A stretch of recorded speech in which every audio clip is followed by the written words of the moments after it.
नमस्कार दोस्तों, मैं सुनील बालोटिया और आप देखना शुरू कर चुके हैं सुनील बालोटिया ऑफिशियल। दोस्तों, आज हम बात करते हैं भारतीय रेल के नए चेयरमैन कौन बने, भारतीय रेल की शुरुआत कब हुई, कैसे, और भारतीय रेलवे के चेयरमैन कौन बने, साथ में उसका महत्व क्या है और रेल की इम्पोर्टेंट क्या है भारत के आम व्यक्ति के जीवन में और किसी भी एक देश के विकास में। इसके बारे में हम कंप्लीट इस वीडियो में बात करने वाले हैं। तो शुरू करें।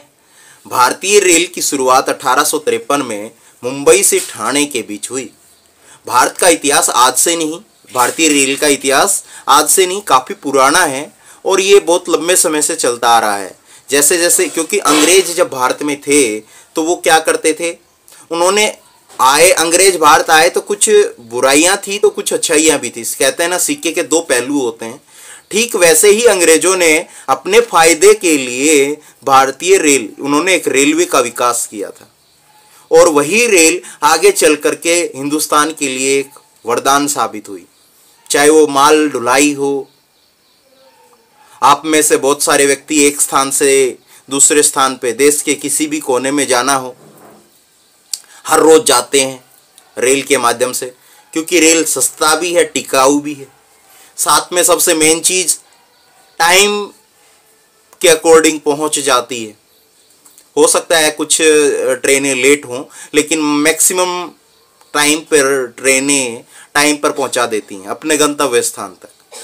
तो अब बात करते हैं इसके ऊपर, जो रेलें हैं, रेलों का धीरे धीरे विकास हुआ और विकास के दौर में धीरे धीरे कैसे, पहले भाप का इंजन था, भाप से वो कोयले की तरफ बढ़ी। जैसे जैसे समय बीतता गया, 1853 में मुंबई से ठाणे के बीच जो पहली ट्रेन चली थी वो भाप का इंजन से चलती थी।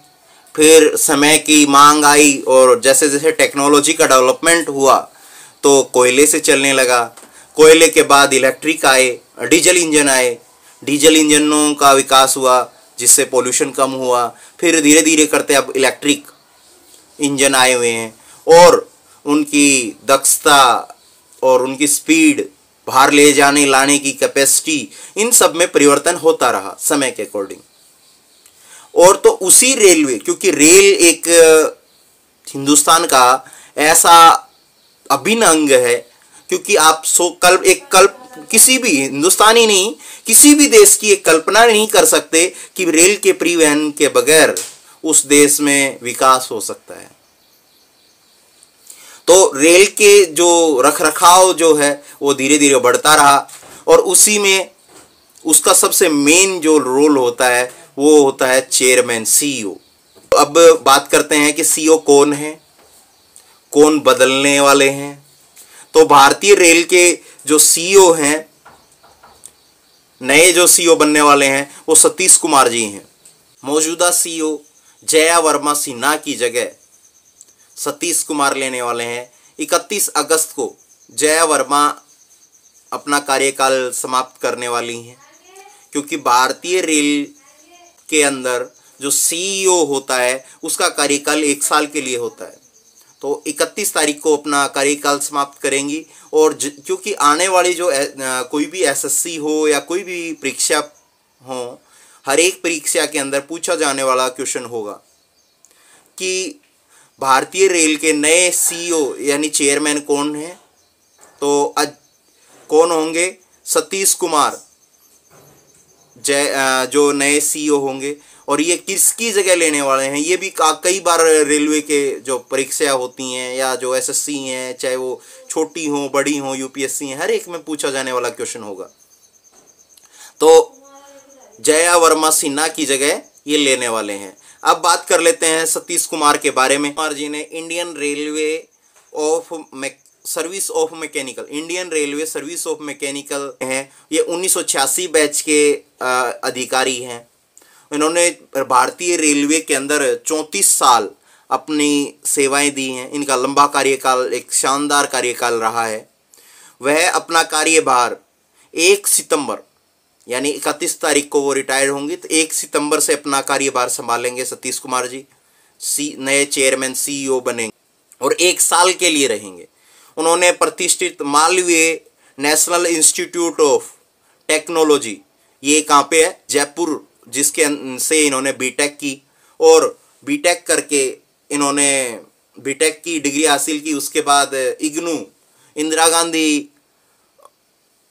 गांधी नेशनल ओपन इंस्टीट्यूट जो बोलते हैं, इससे इन्होंने ऑपरेशन मैनेजमेंट और साइबर लॉ, जो फ्रॉड होते हैं ऑनलाइन, उनके अंदर लॉ की डिग्री यानी पोस्ट ग्रेजुएट का डिप्लोमा हासिल किया।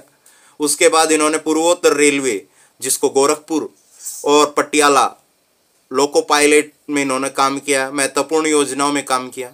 अप्रैल 2017 से लेकर के 2019 के बीच इन्होंने भारतीय रेलवे लखनऊ डिवीजन के जो लखनऊ मंडल है डिवीजन के, उसमें डीआरएम के रूप में कार्य किया। सबसे इंपॉर्टेंट रोल क्या निभाया, फोग सेफ डिवाइन नामक एक प्रमुख योगदान निभाया। फोग ऑफ सेफ डिवाइन आप में से बहुत सारे लोगों को नहीं पता होगा। ये क्या है, ये एक ऐसा उपकरण है, जब भी सर्दियों के मौसम में धुंध यानी कोहरा होता है तो भारतीय रेलवे अपना रास्ता भटक जाती थी। धुंध के कारण बहुत सारे एक्सीडेंट होते थे, लेकिन फोग ऑफ सेफ डिवाइन एक ऐसा उपकरण बनाया गया जिसके अंदर क्या है कि रेलों को आगे अपना रास्ता साफ देख पाती हैं और एक्सीडेंट की संभावनाएं कम हो जाती हैं, ना के बराबर हो जाती हैं। ठीक है, इसको एक इन्वेंशन में इनका महत्वपूर्ण योगदान रहा। क्या भारतीय रेलें काफ़ी हद तक सुरक्षित हुई। ये भारतीय रेलवे के लिए महत्वपूर्ण उपकरण आगे आने वाले टाइम में बना और इससे कोहरे में सुविधाएं हुई और स्पीड में भी इम्प्रूवमेंट आया, क्योंकि कोहरे के कारण क्या होता था, स्पीड काफ़ी कम हो जाती थी और उससे बाद एक्सीडेंट की संभावनाएं भी ज़्यादा होती थी, जिससे जान माल की हानि होने की संभावना ज़्यादा होती थी, वो कम हो गई है। अब बात कर लेते हैं भारतीय रेलवे बोर्ड के बारे में। भारतीय रेलवे बोर्ड का संचालन और प्रावधान के लिए एक सर्वोच्च निकाय होता है। ये भारतीय रेल के सभी पहलुओं के देखरेख करता है। कौन कौन से, ये कोई नीति बनानी हो, निर्माण कौन से निर्माण कर योजनाएं बनानी हो, योजनाएं मतलब कि रेलों में कि हमने क्या विकास करना है, कहाँ पे क्या काम करवाना है, तो भारतीय रेलवे का जो बोर्ड है उसका जो मुख्यालय वो कहाँ पे है, दिल्ली में स्थित है। दिल्ली बोर्ड की संरचना और कार्य के बारे में, तो इसके जो अध्यक्ष हैं वो प्रमुख होता है रेलवे बोर्ड का, प्रशासन प्रावधान की जिम्मेदारी लेता है कि भारतीय रेल में कैसे क्या काम होना है, कहाँ क्या हो। की बात करें तो भारतीय रेलवे बोर्ड के विभिन्न विभागों की जिम्मेदारी होती है, जिसमें ट्रैकिंग हो, इंजीनियरिंग हो, मैकेनिकल इक्विपमेंट्स हो, विद्युत कार्मिक हो और जो फाइनेंस डिपार्टमेंट है उसका हो। अब बात कर लेते हैं कार्य, रेलवे की योजनाओं का निर्माण करना हो, पहला जो है। दूसरा, रेलवे का बजट, कि रेलवे के लिए एक बजट रखा जाता है कि उसका प्रबंधन, उसका यूज कैसे कराना है, कि आने वाले टाइम में रेलों का विकास कहाँ कहाँ कराना है, कौन सी रेलें किस क्षेत्र में जाएंगी, कौन सी क्षेत्र में कौन सी ट्रेनें नहीं हैं, तो वहाँ पे उसका रेलवे का जाल को बढ़ाना है, ये सारा काम। और सबसे मेन कि भारतीय रेल के जो भर्तियां हैं वो भी चेयरमैन के अंडर में आती हैं, वो भी इनका इम्पोर्टेंट रोल होता है कि भारतीय रेलवे का जो अधिकारी हैं उनके अंडर कौन कौन से, उनकी ट्रेनिंग कहाँ करानी है, यानी उनके कर्मचारियों की नियुक्ति, साथ में उनकी ट्रेनिंग, प्रशिक्षण, यात्रियों को सबसे लास्ट जो मेन चीज़ होती है यात्रियों की सुविधाएं, यात्रियों को कौन कौन सी सुविधाएं दिलानी है, कैसे काम कराना है, ये एक अध्यक्ष के अंदर आता है। बात करते हैं इनके सेवाओं के बाद कुछ महत्वपूर्ण पॉइंट्स कौन कौन से हैं। भाई सबसे इंपॉर्टेंट चीज़ें क्या हैं, भारतीय रेलवे बोर्ड की स्थापना 1905 में हुई। ये आपको पता है कि जैसे भारत में रेल का इतिहास काफ़ी पुराना, 1853 से जब रेल शुरू हुई थी भारत में, उसके बाद 1905 में भारतीय रेलवे, क्योंकि ये कई बार एग्जाम में पूछा जाता है कि भारतीय रेलवे बोर्ड की स्थापना कब हुई, 1905 में। ये सरकार रेल मंत्रालय के अंतर्गत कार्य करता है और इसमें रेलवे बोर्ड के अध्यक्ष की नियुक्ति कौन कर, ये भी कई बार क्वेश्चन पेपर में पूछा जा सकता है कि भारतीय रेलवे बोर्ड के अध्यक्ष की नियुक्ति कौन करता है, तो ये भारत सरकार करती है। तो जो सतीश कुमार जी हैं ये आने वाले समय में भारतीय रेलवे के अध्यक्ष होंगे। हम आशा करते हैं कि आने वाला ये जो साल है सतीश कुमार जी के लिए और पूरे हिंदुस्तान के लोगों के लिए एक आशा की उम्मीद बनकर, यानी कि देश दिन दोगुनी रात चौगुनी उन्नति करे और भारतीय रेल की जो उन्नति है, तरक्की है, वो दिन दोगुनी रात चौगुनी हो। साथ में जो सुविधाएं हैं रेलवे की, वो देश के कोने कोने तक पहुँचें। इसी के साथ हम सब उम्मीद करते हैं कि ये सब होगा। ये सबसे पहले पूरे हिंदुस्तान को और सतीश कुमार जी को इसके लिए बधाइयाँ। आप सब इसके बारे में क्या सोचते हैं? आप अपनी राय कमेंट बॉक्स में ज़रूर दें। ये वीडियो आपको कैसा लगा, इसके बारे में अपनी राय कमेंट बॉक्स में दें। साथ ही यदि वीडियो आपको पसंद आया हो तो अपने दोस्तों तक शेयर करें, सब्सक्राइब करें।